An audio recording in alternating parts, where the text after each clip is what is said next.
IPL के 41वें मुकाबले में हैदराबाद की ही सरजमीं पर आरसीबी का आया तूफान। पहले बल्लेबाजी में तो वहीं बाद में गेंदबाजी में किया कमाल।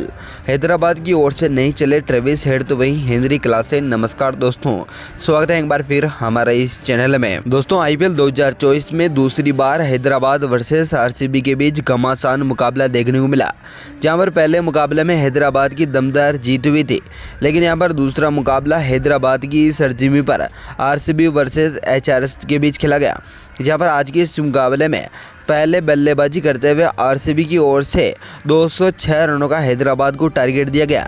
हालांकि यहां पर आरसीबी की ओर से विराट कोहली तो ही रजत पाटीदार की दमदार बल्लेबाजी देखने को मिली, लेकिन यहां पर बाद में गेंदबाजी में स्वप्न सिंह तो वहीं यहां पर नए खिलाड़ी यहां पर एक से बढ़कर एक तेज गेंदबाजी में परफॉर्मेंस करते हुए दिखाई दिए हैं।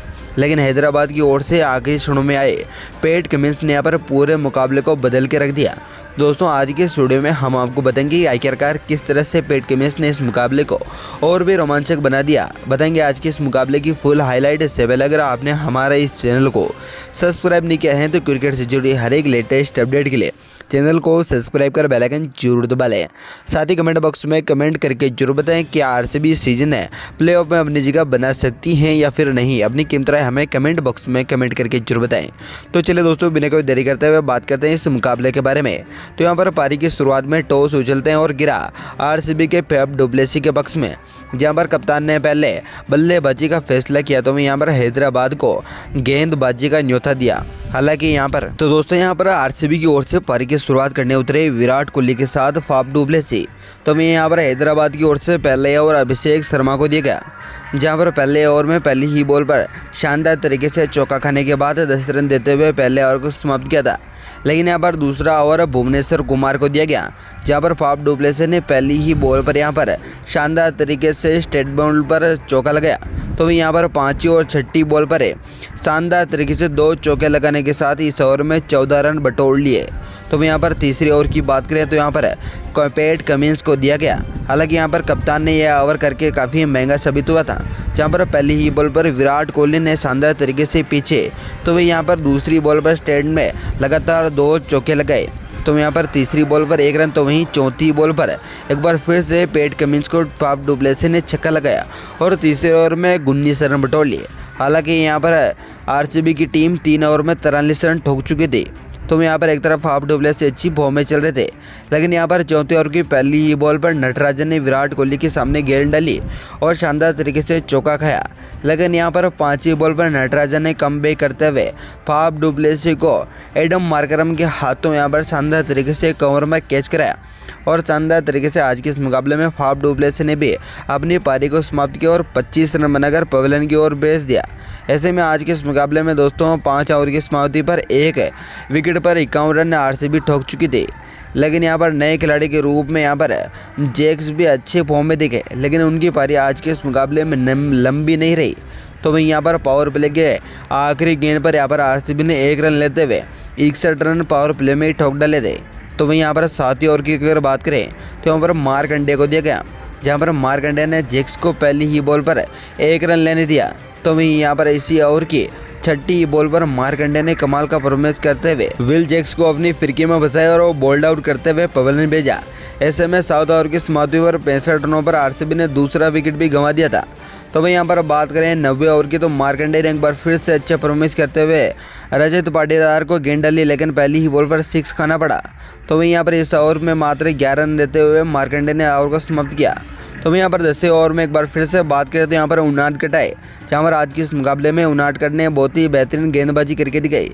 हालांकि यहाँ पर इस ओवर की तीसरी बॉल पर उनादकट को रजत पाटीदार ने शानदार तरीके से मिड विकेट पर चौका लगाया। तो मैं यहाँ पर बात करें 10 ओवर की समाप्ति पर आरसीबी की टीम ने 94 रन अब तक ठोक डाले थे। तो वहीं विराट कोहली 29 गेंदों पर 42। तो मैं यहाँ पर रजत पाटीदार 10 गेंदों पर 21 रन अब तक बना चुके थे। दोनों की पार्टनरशिप आज के इस मुकाबले में बेमिसाल रही है। तो यहाँ पर 11वें ओवर की बात करें तो यहाँ पर 11वें ओवर की पहली बॉल वाइड रही, तो वहीं दूसरी बॉल पर मार्कंडे को यहाँ पर रजत पाटीदार ने लॉन्ग ऑफ पर एक बार फिर से छक्का लगाया। तो वहीं यहाँ पर अगली ही बॉल पर एक बार फिर से छक्का और चौथी बॉल पर छक्का। हालांकि यहाँ पर इस ओवर में लगातार 4 छक्के लगाने के साथ ही मार्कंडे के इस ओवर में 27 रन विराट कोहली और रजत पाटीदार ने बटोर लिए। इसी के चलते 11 ओवर में 121 रन आरसीबी के पहुंच चुके थे। तो वहीं यहाँ पर अभी विराट कोहली 43, तो वहीं रजत पाटीदार 46 गेंदों पर अभी भी नाबाद क्रीज पर खड़े हुए थे। लेकिन दोस्तों एक और बड़ा झटका आज के इस मुकाबले में 13 ओवर की पहली बॉल पर लगा। हालांकि यहाँ पर पहली बॉल पर 1 रन, तो वहीं दूसरी बॉल पर 1 रन, तो वहीं तीसरी बॉल पर 1 रन लेते हुए विराट कोहली ने स्ट्राइक लगातार चेंज की। लेकिन यहाँ पर आज के इस मुकाबले में 34 बॉल पर उनादकट ने एक बार फिर से कम भी किया और रजत पाटीदार को बाउंड्री लाइन पर खड़े अब्दुल समद के हाथों कैच कराया और उन्हें अर्धशतक लगने के साथ ही 50 रनों पर उन्हें यहाँ पर आउट किया। तो यहाँ पर 13 ओवर के समाप्ति पर आरसीबी की टीम ने 132 रन 3 विकेट के नुकसान पर ठोक दिए थे। लेकिन यहाँ पर विराट कोहली अभी भी अपने अर्धशतक से मात्र 1 ही रन दूर थे। तो वही नए खिलाड़ी के रूप में कैमरून ग्रीन क्रीज पर आए। आज के इस मुकाबले में आपको बता दें कि यहाँ पर आरसीबी की टीम ने 15 ओवर के समाप्ति पर अपना 150 का आंकड़ा छूने ही वाली थी। लेकिन यहाँ पर 15 ओवर की 5वीं बॉल पर उनादकट ने कमाल का परफॉर्मेंस करते हुए अब्दुल समद को यहाँ पर एक बार फिर से बाउंड्री लाइन पर कमाल का कैच करा और 41 रन बनाकर विराट कोहली भी यहाँ पर पवेलियन की ओर लेट चले। ऐसे में यहाँ पर पवेलियन की ओर लौटने वाले विराट कोहली आज के इस मुकाबले में 51 रन की पारी के लिए। तो यहाँ पर 15 ओवर की समाप्त 142 रनों पर 4 विकेट आरसीबी के अब तक खो दिए थे। तो वहीं यहाँ पर आपको बता दें कि यहाँ पर 17 ओवर एक बार फिर से उनादकट को दिया गया, जहाँ पर पहली बॉल पर कैमरून ग्रीन ने 2 रन लिए। लेकिन यहाँ पर इसी ओवर की तीसरी बॉल पर उनादकट ने एक बार फिर से कमाल का परफॉर्मेंस करते हुए महिपाल लोमरार को शानदार फॉर्म में चलने वाले एसआरएच की कप्तान पैट कमिंस के हाथों कैच कराया और उन्हें 7 रन बनाकर पवेलियन भेज दिया। ऐसे में यहाँ पर आज के इस मुकाबले में जयदेव उनादकट ने 3 विकेट लेते हुए यहाँ पर सनराइजर हैदराबाद की ओर से शानदार गेंदबाजी की है। तो वहीं यहाँ पर अगर 18 ओवर की बात करें तो 18 ओवर में यहाँ पर आरसीबी के नाम ज़्यादा कुछ रन नहीं, नटराजन ने मात्र 12 रन देकर समाप्त किया था। लेकिन यहाँ पर 1900 और पैट कमिंस लेकर आए, जहाँ पर लगातार 2 चौके कैमरून ग्रीन के लगाए। तो यहाँ पर 34 बॉल पर एक बार फिर से दिनेश कार्तिक ने भी चौका लगाया। लेकिन इसी ओवर की 5वीं बॉल पर गेंद बाउंस डाली और पैट कमिंस ने दिनेश कार्तिक का अब्दुल समद के हाथों बाउंड्री लाइन पर कैच करा और 11 रन बनाकर उन्हें भी पवेलियन भेज दिया। ऐसे में दोस्तों 20 ओवर में मात्र एक चौका और छक्का खाने के साथ ही नटराजन ने एक और स्वप्न सिंह के हाथों अपना विकेट गंवाया। तो यहाँ पर 20 ओवर की समाप्ति पर आरसीबी टीम ने आज के इस मुकाबले में 206 रनों का टारगेट यहाँ पर सनराइजर हैदराबाद के सामने खड़ा कर दिया था।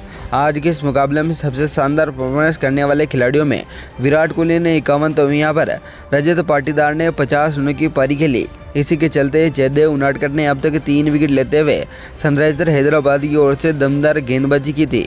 इसी के चलते अब बात करते हैं यहाँ पर एसआरएच की यहाँ पर बल्लेबाजी की आखिरकार किस तरह से इस रन चेस को चेस करने के लिए काफ़ी पसीने छूट गए हैं। तो दोस्तों यहाँ पर सनराइजर हैदराबाद की अगर बल्लेबाजी की बात करें तो पारी की शुरुआत करने उतरे अभिषेक शर्मा के साथ ट्रेविस हेड, जहाँ पर आरसीबी की ओर से पहले और विल जैक्स को दिया गया। लेकिन 5 गेंदें खाली निकालने के साथ ही 6ठी बॉल पर विल जैक्स ने कमाल का परफॉर्मेंस करते हुए पॉइंट पर खड़े यहाँ पर शानदार तरीके से करण शर्मा को कैच करवाते मात्र 1 रन बनाकर ट्रेविस हेड को पवेलियन भेजने में सफलता प्राप्त की। हालांकि यहाँ पर दूसरा ओवर एक बार फिर से मोहम्मद सिराज को दिया गया, जहाँ पर मोहम्मद सिराज ने भी इस ओवर में मात्र 1 चौका खाया और अभिषेक शर्मा के हाथों 8 रन देते हुए समाप्त किया। लेकिन एक बार फिर से तीसरे ओवर में विल जैक्स को लाया गया, जहाँ पर अभिषेक शर्मा ने पहली ही बॉल पर बाउंड्री लाइन पर चौका लगाया और दूसरी बॉल पर छक्का लगाने के साथ ही अच्छी शुरुआत की। लेकिन इसी ओवर की 6ठी बॉल पर अभिषेक शर्मा ने एक और हाफ ट्रैकर 6 लगाते हुए इस ओवर में 20 रन देते हुए यहाँ पर पारी को समाप्त किया। हालांकि यहाँ पर चौथा ओवर यश दयाल को दिया गया, जहाँ पर तीसरी बॉल पर अभिषेक शर्मा ने उन्हें अच्छी तरीके से चौका लगाया। लेकिन यहाँ पर इसी ओवर की 34 बॉल पर अभिषेक शर्मा को दिनेश कार्तिक के हाथों विकेट कीपर पर यहाँ पर कैच करवाते हुए 31 रन बनाकर पवेलियन भेज दिया। ऐसे में ऊंचे कैच को करने में दिनेश कार्तिक ने यहाँ पर काफ़ी शानदार परफॉर्मेंस किया है। इसी के साथ यहाँ पर 4 ओवर की समाप्ति पर 37 रनों पर एसआरएच की टीम ने 2 विकेट अब तक गंवा दिए थे, जहाँ पर पावर प्ले की अच्छी शुरुआत के साथ ही आरसीबी ने एक बार फिर से 5 और स्वप्न सिंह को दिया गया, जहाँ पर आज के इस मुकाबले में बल्लेबाजी में कमाल करने के बाद गेंदबाजी में पहली ही बॉल पर मार्करम ने चौका लगाया। लेकिन यहाँ पर दूसरी ही बॉल पर एडम मार्करम को शानदार बॉल डाली और एलबीडब्ल्यू के चक्कर में स्वप्न सिंह ने उनका विकेट लिया और मात्र 7 रन बनाकर पवेलियन भेज दिया। ऐसे में दोस्तों 5 ओवर की समाप्ति पर अच्छी खांची यहाँ पर आरसीबी लौट रही थी, लेकिन 2 छक्के लगने के साथ ही इसी ओवर की छठी बॉल पर स्वप्न सिंह ने हेनरी क्लासन को भी कैमरिन गुरिक के हाथों यहाँ पर बाउंड्री लाइन पर कैच करे और उन्हें 7 रन बनाकर उन्हें भी पवेलियन भेज दिया। ऐसे में 5 ओवर की समाप्ति पर 56 रनों पर 4 विकेट अब तक हैदराबाद की गिर चुके थे। तो यहाँ पर नए खिलाड़ी के रूप में नितिन रेड्डी, तो यहाँ पर नीतीश कुमार अभी भी क्रीज पर खड़े हुए थे, जहाँ पर दोनों ही खिलाड़ियों ने अच्छी शुरुआत की और शहबाज अहमद ने आज के इस मुकाबले में दमदार परफॉर्मेंस करके दिखाए। तो वहीं यहाँ पर आज के इस मुकाबले में 8वां करण शर्मा को दिया गया, जहाँ पर पहली बॉल डॉट, तो वहीं दूसरी बॉल पर 1 रन देते हुए यहाँ पर करण शर्मा ने अच्छी शुरुआत की, लेकिन अगली ही बॉल पर करण शर्मा ने यहाँ पर नीतीश रेड्डी को बोल्ड आउट किया और मात्र 13 रन बनाकर उन्हें भी पवेलियन भेज दिया। ऐसे में 8 ओवर की समाप्ति पर 72 रनों पर 5वां विकेट भी हैदराबाद का गिर चुका था, जहाँ पर नए खिलाड़ी के रूप में अभी भी क्रीज पर शहबाज अहमद, तो वहीं यहाँ पर अब्दुल समद खड़े हुए थे। हालांकि यहाँ पर 90 ओवर में 13 रन बटोरते हुए टीम का स्कोर 85 रनों पर पहुँच चुका था। हालांकि यहाँ पर 10वें ओवर की बात करें तो यहाँ पर करण शर्मा ने एक बार फिर से अच्छी परफॉर्मेंस दिखाई और यहाँ पर अब्दुल समद को बोल्ड आउट करते हुए उन्हें भी 10 रन बनाकर पवेलियन भेज दिया। ऐसे में दोस्तों आज के इस मुकाबले में 10 ओवर की समाप्ति पर 89 रनों पर 6 विकेट गंवाने वाली सनराइजर हैदराबाद की टीम ने आज के इस मुकाबले में बहुत ही खराब बल्लेबाजी किए हैं। तो वहीं आज के इस मुकाबले में आरसीबी को यहाँ पर सबसे बड़ी जीत 35 रनों से मिली। तो यहाँ पर सनराइजर हैदराबाद 20 ओवर में 8 विकेट गंवाने के साथ ही 171 रनों तक पहुँच चुकी है, जहाँ पर आरसीबी की आज के इस मुकाबले के साथ ही IPL 2024 में दूसरी बड़ी जीत है। तो वहीं यहाँ पर हैदराबाद की बात करें तो अभी तक हैदराबाद ने मात्र 2 ही मुकाबले हारे हैं। ऐसे में दोस्तों यहाँ पर आपको क्या लगता है, क्या आरसीबी आने वाले मुकाबले में दमदार परफॉर्मेंस करते हुए पॉइंट टेबल में कौन से स्थान पर आ सकते हैं? अपनी कीमत राय हमें कमेंट बॉक्स में कमेंट करके जरूर बताएं। धन्यवाद दोस्तों, वीडियो को अंत तक बनने के लिए। जय हिंद।